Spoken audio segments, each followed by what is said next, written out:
कार्य मेरे अकेले के वश की बात नहीं है। महाभारत की कथा इतनी विशाल, इतनी गहरी है कि इसे लिखने में युगों लग सकते हैं। मैं इसे किसके साथ पूरा करूं? कौन मेरी सहायता करेगा?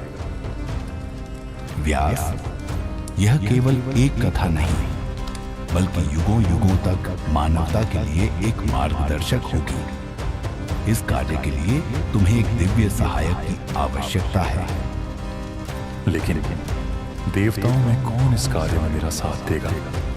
कौन इतना समर्थ है कि मेरी गति को समझ सके और इस महाकाव्य को सजीव कर सके? व्यास, तुम्हें गणपति से सहायता लेनी चाहिए। वे न केवल ज्ञान और विवेक के प्रतीक हैं, बल्कि उनका धैर्य और बुद्धिमत्ता इस कार्य को पूर्ण करने में तुम्हारे लिए अमूल्य सिद्ध होगा। गणेश, क्या वे इस कार्य में मेरी सहायता करेंगे? क्या मैं उनके योग्य हूं? गणपति करुणा के सागर है। वे तुम्हारी भक्ति और संकल्प को देखेंगे।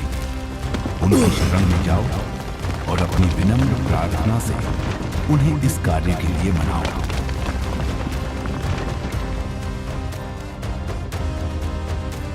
यदि गणेश ही मेरी सहायता कर सकते हैं तो मैं उनके पास जाऊंगा, चाहे बर्फीले पर्वत हों या दुर्गम मार्ग। मैं उन्हें ढूंढने के लिए हर प्रयास करूंगा।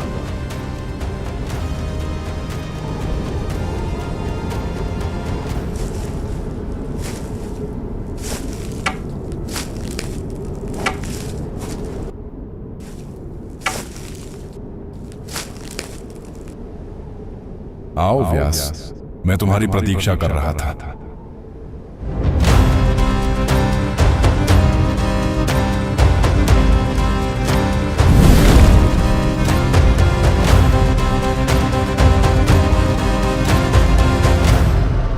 प्रभु गणेश, आपको मेरा सादर प्रणाम।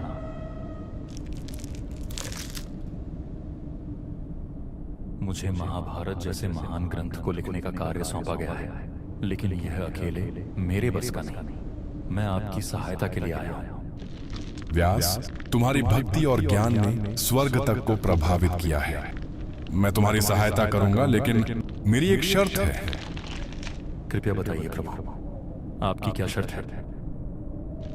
मैं बिना रुके लिखूंगा, लेकिन तुम्हें बिना झिझक और बिना रुके कथा सुनानी होगी। यदि तुम रुके तो मैं लिखना बंद कर दूंगा। यह उचित है प्रभु, लेकिन मेरी भी एक विनती है। यह कथा केवल वर्तमान के लिए नहीं है, यह आने वाले युगों के लिए भी है। इसकी गहराई और अर्थ कभी खोने नहीं चाहिए। इसलिए मैं कुछ श्लोक जटिल बनाऊंगा। आप उन्हें तभी लिखें जब आप उनका अर्थ समझ लें। बहुत चतुर हो तुम व्यास। मुझे यह शर्त भी स्वीकार है। आओ व्यास,